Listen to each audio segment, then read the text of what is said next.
আজকে সব বন্ধুদের একটা জিনিস দেখাবো। এখনকার ছেলেপুলেরা এগুলো দেখেই নি। আমরা হয়তো কিছুটা দেখেছি আর কিছুটা দেখা হয়নি। এই দেখো কত ছোট, এটা হলো 1 পয়সা। 1 পয়সা থেকে শুরু করলাম। এই যে 1 পয়সা, পরপর দেখো, পরপর দাও 1 পয়সা, তারপরে এই হলো 2 পয়সা। 2 পয়সা সবাই দেখে নাও, বাচ্চাদের জন্য খুবই উপকারী। এই যে 2 পয়সা, দেখো পরপর সাজিয়ে রাখবো। তারপর হলো 3 পয়সা, সবগুলো একসঙ্গে জোগাড় করেছি, কালকে একজন দিয়েছে এগুলো পরপর। 3 পয়সা, এই যে 3 পয়সা। তারপরে হলো কই গেল 5 পয়সা। 5 পয়সাটা আমরা দেখেছিলাম তখন, তাও চলতো, হয়তো দেখা যেত আর কি। যে 5 পয়সা দেখো পরপর।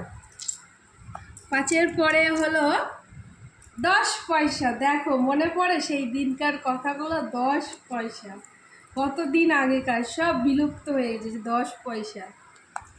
তারপরে হলো 20 পয়সা। দেখ ভালো করে দেখে নে, দেখ আর কোনোদিন দেখতে পাবি না, এগুলো অনেক কষ্টে জোগাড় করেছি একজনের কাছ থেকে। দেখেছিস? 20 পয়সা। তারপরে হলো 25 পয়সা। এই দেখো 25 পয়সা। মনে পড়ে 25 পয়সার কিছু হতো আগে, তাও দেখেছিস কি তোরা এগুলো? আরে মুখে বল, নাহলে কি করে বুঝবো? আমার ছেলে খুব দুষ্টু, মাথা নাড়াচ্ছে, কিছু বলবে না। এই হলো 25 পয়সা। তারপর হলো 50 পয়সা। 50 পয়সা দেখেছিস? তাও দেখেনি। এই যে 50 পয়সা, পর সব। 1 টাকা। 1 টাকা তো দেখেছিস, কিন্তু এটা হলো সেই পুরোনো দিনের 1 টাকা। এটা হলো 82 সালের 1 টাকা। তো এখনকার ছেলেপুলেদের দেখার কথা না, অনেকেই হয়তো দেখে থাকবে, অনেকে বাড়িতেই জোগাড় করা থাকে। তো এই হলো আমার পয়সার খনি।